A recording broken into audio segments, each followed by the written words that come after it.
Hi, I'm Patrick Scott. Welcome back to PLS 101, American Democracy and Citizenship. Today and over the next couple of sessions, we're going to be talking about foreign and defense policy and the making of foreign and defense policy. And we'll be covering a variety of questions. I want to go ahead and throw some of these questions out to you as we talk about this. Let me go ahead and throw some of these out to you ahead of time. One of the things we want to look at is, for example, what are the factors that are changing U.S. foreign and defense policies? What is the history of U.S. foreign and defense policy? And what does it tell us about America's role in the world today? Who is involved in the making of U.S. foreign and defense policies, and what specific roles do they play? What are the sources of diplomatic power that we have available to those who conduct American foreign policy? And what are the issues and choices facing those who make U.S. defense policies today? Now, starting out, if we go back and look at our Constitution, our preamble to our Constitution, one of the most fundamental purposes of our government is to provide for the common defense. Now, today, how that sort of translates is that a key question is, how involved should the United States be in world affairs today? And in fact, that question has kind of permeated our history in terms of our involvement in foreign affairs to a greater or lesser degree. Today, are we more secure and do we achieve greater security by having more active engagement in world affairs? Or instead, do we achieve greater security by having less engagement in world affairs? Should America play a leading role overseas and work with international bodies like the United Nations on an active basis? Should there be multilateral exchanges or engagements or commitments? Should the U.S. be a world leader in trying to promote democracy overseas? And then, of course, should the U.S. be the world's police force? Should we stop atrocities that are being committed in other countries? And if we let the atrocities continue, might that in itself be an indication of U.S. vulnerability and weakness? Do we have an obligation as a country to help root out starvation and diseases like AIDS in Africa? Or do we have an obligation to root out and deal with human rights abuses in countries like China? And then, of course, what about even a whole different range of issues like environmental issues such as global warming and the production of CFCs, chlorofluorocarbons, that are going around that deplete our ozone? And what role should the United States play? It should play a leading role in terms of creating international obligations and commitments toward reducing CFC emissions.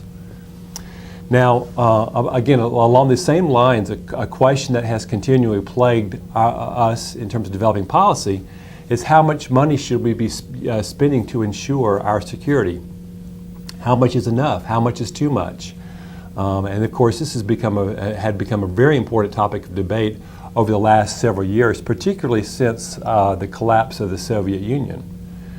And in fact, I would say this too, as by matters of starting out, perhaps the most important influence on defense policy since World War II has been, for many, many years, this adversarial relationship that we had with the Soviet Union. And events like the Berlin blockade, the Korean War, the Cuban Missile Crisis in Vietnam are all examples of instances that are tied to this adversarial relationship that we've had with the Soviet Union. And this is part of the Cold War era that we'll be talking about.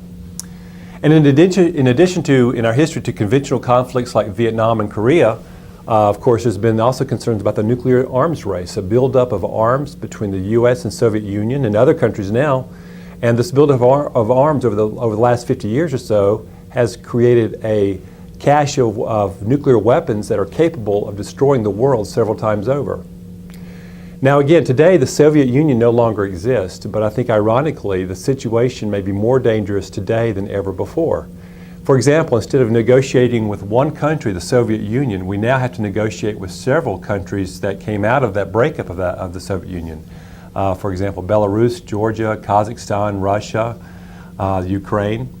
And recently there was something in the news about Russia providing Iran with nuclear materials.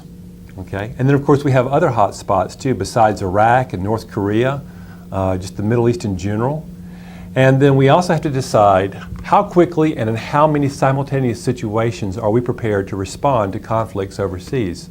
Should we be prepared to fight 2 major conflicts at the same time or 3? And so again, there are a lot of questions here that really garner a lot of time and attention of U.S. policymakers because of these very, very, very pressing issues and situations that which we now find ourselves facing. If we were to go back and talk a little bit about the historical overview of our U.S. foreign policy, and I want to spend a few minutes doing this, let's talk about some of this and sort of where we started here.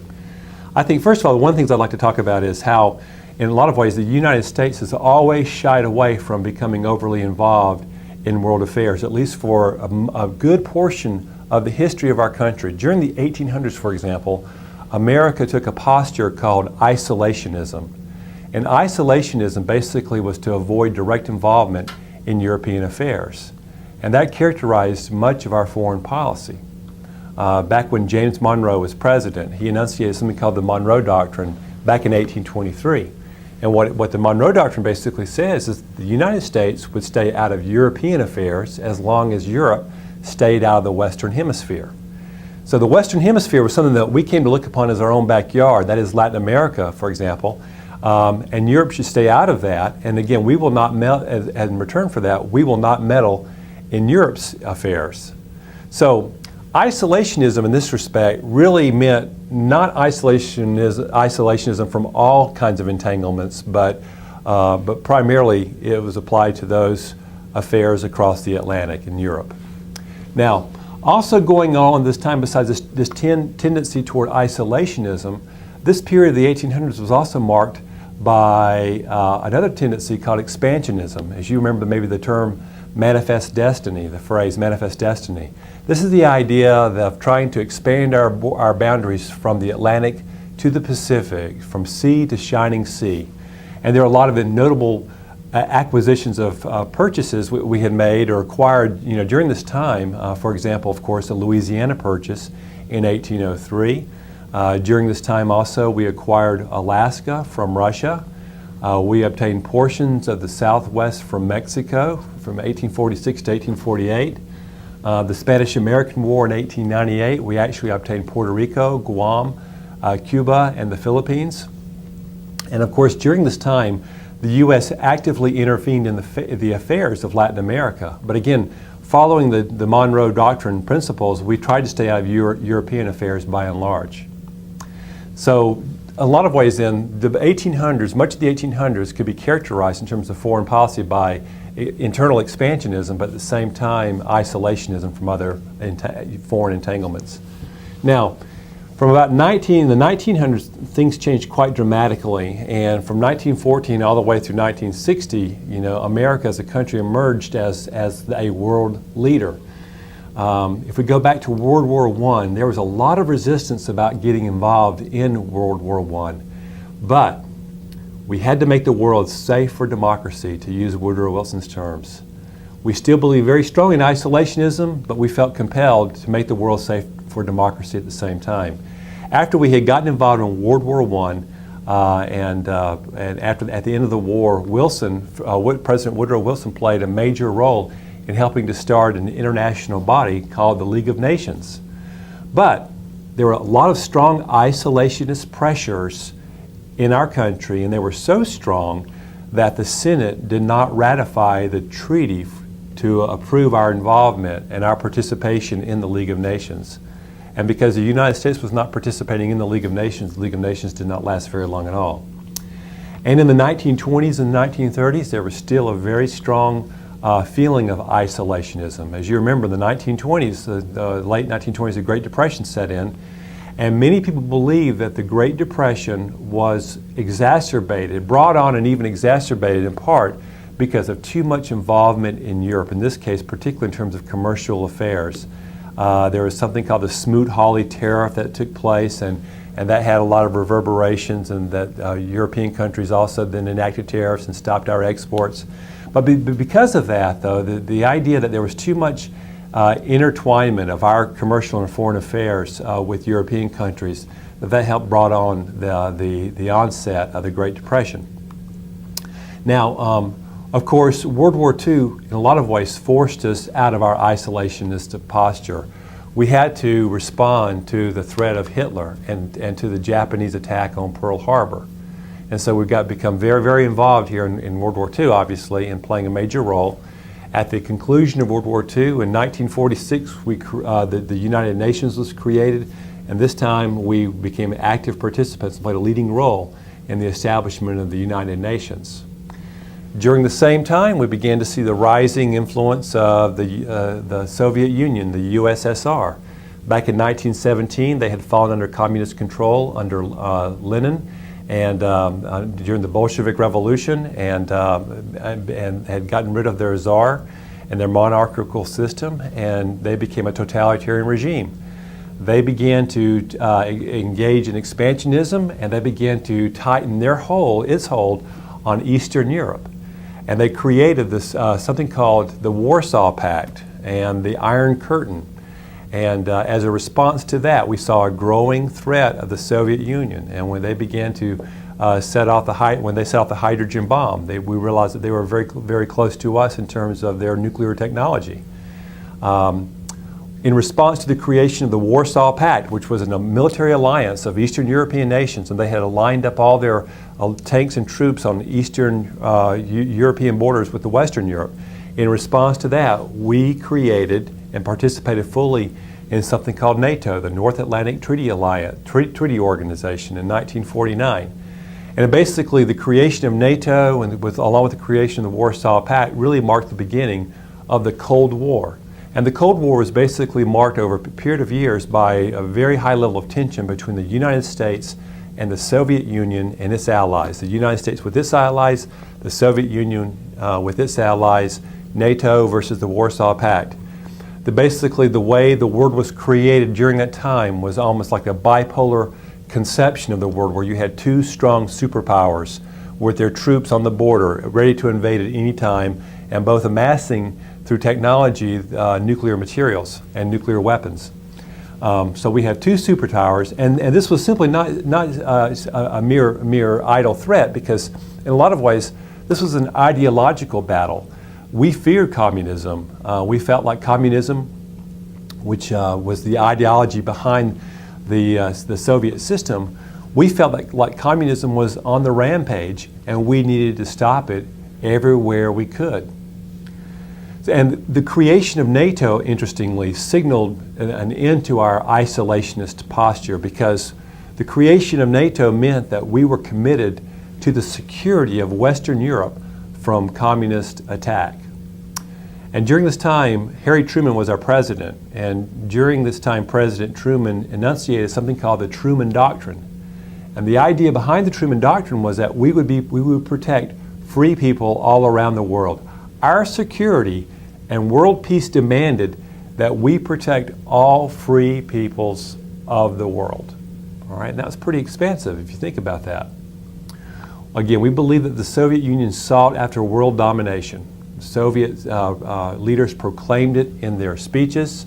There was a very famous footage of Nikita Khrushchev, who was the Soviet premier, who addressed the United Nations, and he took off his shoe and banged his shoe on the podium and said, "We will bury you."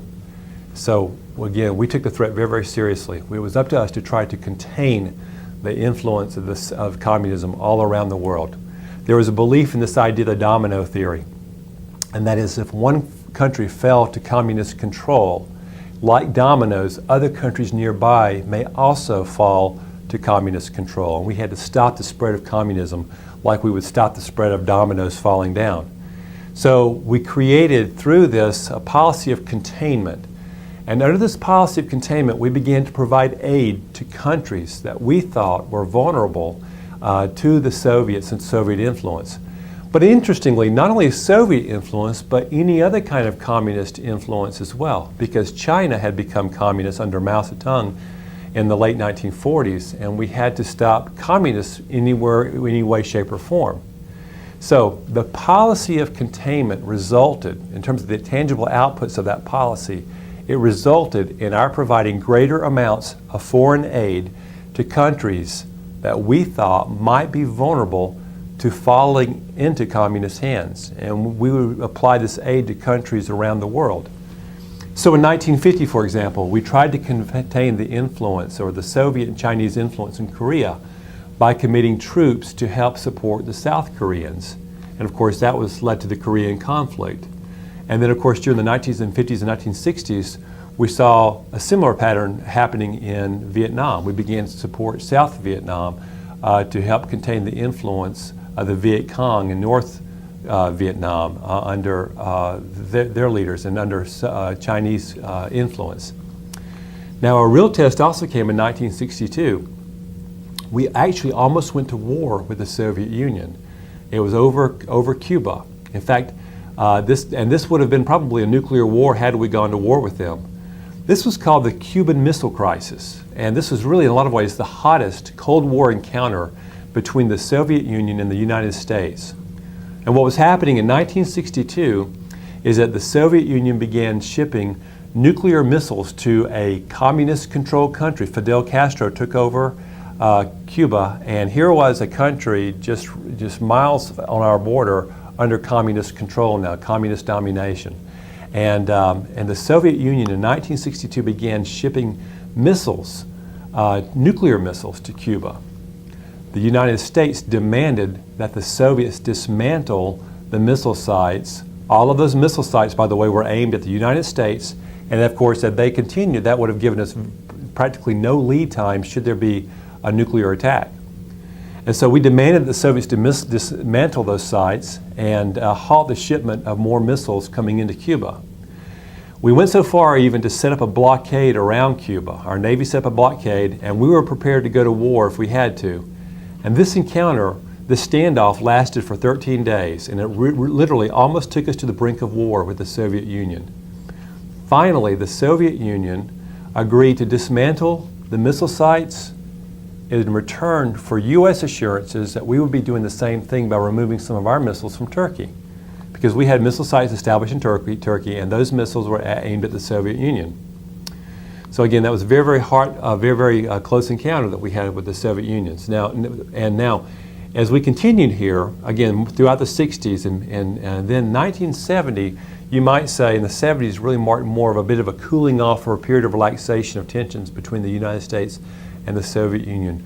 Richard Nixon was our president during that time, and he initiated a policy of what's called détente with the Soviet Union, the establishment of agreements with the Soviet Union, which again tried to create a relaxation of tension. Richard Nixon went over to the Soviet Union and actually broadcast on TV over there. The Soviet premier Leonid Brezhnev came over to the United States and again trying to create more positive agreements, and we also began the start of some talks designed to limit nuclear weapons. We were also at the same time trying to open up relations with China with the idea that if we could open up relations with that communist country, there are some tensions between the USSR and China, and if we could somehow exploit some of those tensions and kind of what they call play the China card as a way to kind of buffer our relationship with the Soviet Union, that was considered to be in our strategic national interest to do so. So during the 1970s, then again, we had some significant talks aimed at reducing the number of nuclear warheads and nuclear weapons that we had in our respective inventories, and overall a period of relaxation of tensions. But by the end of the decade, the tensions flared back up again, because in 1979, the Soviet Union invaded Afghanistan. President Jimmy Carter at the time responded in 1980. In fact, we had the Olympics and in Moscow, and we did not participate in the Olympics at that time. During that time also, we saw not only the Soviet Union invading Afghanistan. There wasn't really a whole lot that we did about that except try to provide some assistance to resistance fighters over there, the Mujahideen, to try to help them. The CIA provided some weapons and some training, some technical assistance to the Mujahideen in terms of guerrilla warfare and guerrilla tactics. At the same time, in 1979, going back to 1979, during that year, Iran, the Iranian regime, the Shah of Iran, fell under the influence of Ayatollah Khomeini. And during that time, during that revolution, the Iranians took American hostages. They overran our embassy and they took American hostages. So we felt vulnerable in a couple of different ways. Here we couldn't stop the Soviet influence in Afghanistan. We saw the Soviets once again for the invaders and trying to establish communism influence all over the world. And we felt vulnerable because of what was happening to our embassy in Tehran, Iran. So we felt vulnerable and we needed a strong leader. And so Ronald Reagan was running for president, and he basically said, elect me and I will help America become strong again. I will achieve peace through strength. And so during the Reagan administration, the 1980s, we began to witness the largest peacetime military buildup that the world had ever seen. The Soviet Union, by the way, tried to match up their buildup with our buildup as well. And that had some consequences toward the end of that decade. But in any case, we would achieve peace through strength. And one of the ways in which we would do this also is through engaging in a lot of research and development. You may have heard of the term Star Wars. A lot of R&D funds were beginning to be allocated, billions of dollars, toward a Star Wars program that was an anti-ballistic missile defense program, a nuclear shield that might, if it would work, would stop nuclear missiles, ICBMs, intercontinental ballistic missiles, from coming in from the Soviet Union into our atmosphere. So we began to see a lot of research and development toward the Star Wars program. Under Reagan, then, we really stepped up our defense spending, and we provided aid to a lot of countries to contain the spread of communism. We provided a lot of aid and assistance to El Salvador. We tried to fight the Sandinistas who had taken control in Nicaragua, and we were providing aid to what was called the Freedom Fighters to overturn and overthrow the regime in Nicaragua. During the same time, we tried to control the export of sensitive technologies and high-tech goods to the Soviet bloc and to China as well. And so again, we saw some different ways in which we're trying to stop the influence of the Soviet Union. Now, at the end of that decade, in the late 1989, the communist leaders of many of the Eastern European nations began to lose their hold. Many of the communist regimes were being toppled. For example, Hungary, Poland, and the labor movement of Lech Walesa, for example, in Poland, leading toward democratic change in these countries. And interestingly, during this time, the president, Gorbachev of Russia, was trying to achieve some democratization and some movements toward reforms and a policy of glasnost, an opening of their society. And interestingly, when we saw a couple of trends that were going on in the Soviet Union, and more of an opening of and some fundamental reforms from traditional communist control. And when we saw how democracy began to take hold in Hungary and Poland, and the Soviet Union did nothing to stop this. And then in East Germany, the Berlin Wall came down, and German troops the German government took steps toward reunification, and the Soviet Union did nothing to stop this. And in Czechoslovakia, we saw what was called the Velvet Revolution, where almost overnight the country became democratic under Havel.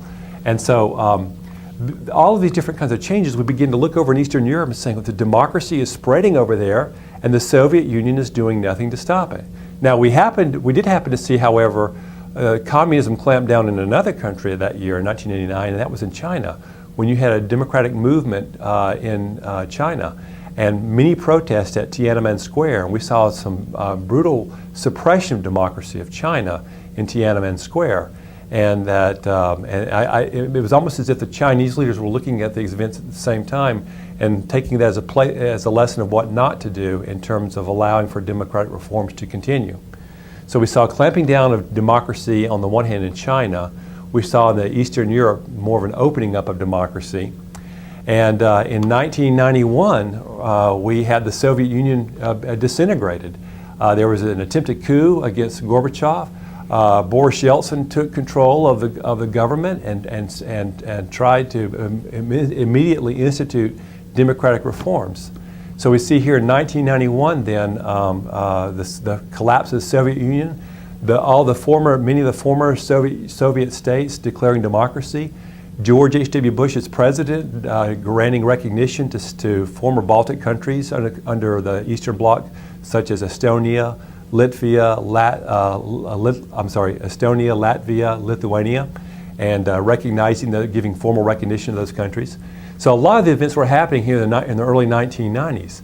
And of course, not to mention our war with Iraq, with Saddam Hussein. When Saddam Hussein invaded Kuwait, we immediately took steps to send troops over there to quell that invasion, and we achieved our military objectives very, very quickly.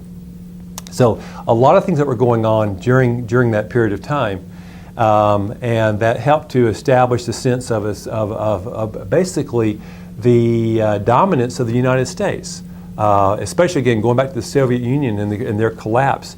This superpowers of being two different, two superpowers is no longer the case. It was almost as if the United States was the single remaining superpower left. Now, of course, the Soviet Union was very, very powerful. The former Soviet Union, Russia, and other countries were very, very powerful, had a lot of these weapons. And there was also a lot of concern, too, because of economic collapse going on. And we were very much concerned about how we were going to deal with these countries. In fact, one of the things we were concerned about even there was that maybe many of the scientists who had worked in the nuclear programs were now and who were communists were now seeing that their salaries were going to practically nothing because of this internal economic collapse in the Soviet Union, former Soviet Union. And so we thought it might be very, very easy for these individuals to basically put their technical know-how up for sale and give it to the highest bidder. And so we were concerned about nuclear technology being spread, or even plutonium and uranium and other important nuclear materials being exported out secretly out of the Soviet Union, going to who knew where. And so we actually began to put Soviet physicists and scientists on U.S. payroll to help prop up that's the stability in those countries. So we see a lot of that going on throughout the 1990s and so forth. And basically, of course, what was a very important and significant up since that point, of course, was in 2001 and 9/11 with the bombing of the trade towers in New York, the collapse of those, and with the terrorists from Afghanistan. And so immediately we took steps to remove the Taliban from control in Afghanistan. And of course, in 2003, George W. Bush began to make the argument, and from intelligence that he had, his administration had amassed of weapons of mass destruction, the evidence of weapons of mass destruction in Iraq, and that we needed to remove the weapons of mass destruction. And that precipitated our invasion in 2003 in Iraq. So again, this is sort of a whirlwind tour of our history. But I guess what the question is that, okay, so today we see ourselves in a very different kind of situation. And in fact, just a few years ago, we were talking about with the collapse of the Soviet Union that, we don't have to have military bases all around the world anymore. And all those military bases across the United States, we don't have to worry about. We can cut back many of these. And they talked about this notion of a peace dividend. All the money that we're spending on the military, we can now cut back, put that money back into people's pockets, cut back on taxes, cut back on government spending. Or use that spending for other kinds of purposes for domestic programs. And there's a very famous kind of debate called guns versus butter, where you have to make a decision about how much money you're going to be allocating toward your defense budget versus your domestic priorities. And so this guns versus butter debate was happening at that time, and thinking that we can really cut back on the guns and have a lot more money available for domestic priorities now and increase our spending in that way. So we could either increase that or cut back on our spending overall and reduce our deficit and potentially reduce our overall debt, our national debt. But of course that changed dramatically with the events of 9/11 and then our subsequent invasion of Iraq. So today then we have a very, very different kind of situation here. We've got the high military defense deficits that are continuing to plague our economy. And we have to think about, what kind of defense structure do we need to have in place? Now that the Soviet Union is no longer the same threat, but nonetheless we still have the same kinds of threats from the other potential countries that the former Soviet Unions, making sure that we have clearly negotiated and effective agreements in place to control the spread of nuclear technology. And then we think about rogue nations who are trying to obtain nuclear technology potentially, and of course the threat of terrorism around the world. And how do we stop, for example, plutonium getting into terrorist hands? And so, again, it's a very different kind of world out there in a lot of ways from the point I was talking about at the very beginning of this discussion. In a lot of ways, we are not necessarily in any way safer that the Soviet Union has collapsed. So the questions that face us today are things like, what is or should be the future role of the United States in world affairs? Should we be the police, the world policeman? If so, should we go it alone or act in concert with other nations such as the United Nations? To what extent should we be working cooperatively with the United Nations, and how much should we be engaged in multilateral agreements as opposed to engaging in what's called unilateral actions? To the extent that we engage in more multilateral agreements with other countries, the real fear among a lot of people here in the United States is that we begin to surrender some of our sovereignty to these other nations. And again, what would be the advantage of doing that? Well, we may save money in terms of military and various kinds of military engagements overseas, because we are now working multilaterally with other nations, so we're not going it alone. That's going to save money. And if we're engaging in multilateral actions and working with in terms of getting agreement with many other nations in terms of our actions, that may also accord a sense of legitimacy in terms of our actions worldwide. But again, at what price? And one of those prices might be the sense of surrender of our sovereignty. And so again, that's sort of an ongoing debate about to what extent should we be doing things cooperatively with other nations in the foreign policy arena versus going at it alone. And again, since the end of the Cold War, which is pretty much with the collapse of the Soviet Union, that marked the end of the Cold War, are we a safer place? Of course, we still have the threat of nuclear war. The republics of Russia, Ukraine, Kazakhstan, Belarus, Georgia, and others still have nuclear weapons and materials, as I mentioned. We have to conduct separate negotiations with each. We are concerned about, again, the former Soviet scientists might be willing to sell their expertise to the highest bidder. That's still an ongoing concern. We're concerned, obviously, in the Middle East, in terrorism, such as Hamas and Al-Qaeda, and weapons of mass destruction. We're concerned about North Korea, their instability in their pursuit of nuclear weapons.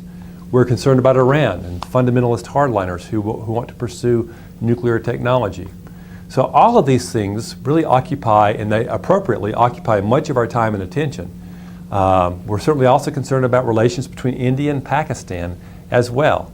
And we're concerned about, for example, Pakistan's ability to deal with Al-Qaeda, especially along its regions and provinces that border between Afghanistan and Pakistan. And those parts of Pakistan, how well is Pakistan able to control some of these provinces? We also need to think about things in a long-term kind of fashion. I had mentioned, for example, that when the Soviets had invaded Afghanistan back in 1979, we trained a group called the Mujahideen. They were fundamentalist in their Islamic religion, and one of these, quote, freedom fighters was Osama bin Laden. And the CIA trained Osama bin Laden and other Mujahideen and provided them weapons and materials, trained them in guerrilla warfare tactics, supplied them with sophisticated weapons to fight the Soviets. And I think bin Laden learned well from these kinds of things. But what this underscores here is the need for us to take a long-term view of our, in terms of our foreign policy. Homeland security is a big issue these days. We're concerned about homeland security after the events of 9/11. The 9/11 event showed us how vulnerable that we were. And then even with Iraq today, even though we're in the process of drawing down troops, we don't want to do so precipitously, because if we do that too quickly, we end up creating greater instability in the process. And then potentially, we don't want all the effort we put into Iraq to end up becoming a haven for terrorism, and we don't want Iraq to disintegrate into a civil war between various ethnic groups such as the Sunnis, the Shias, and the Kurds. So again, a lot of these questions you see make the formation and creation of foreign policy a very, very complicated endeavor. And we continue to ask ourselves, to what extent should we try to promote and export democracy? Is that the best way to help make us safe? Will the promotion of democracy work when we try to import it into cultures that do not have a tradition of democratic rule and governance or institutions? You know, if there's very little history of democracy at work, how well does the export of and promotion of democracy work in those kinds of cultures?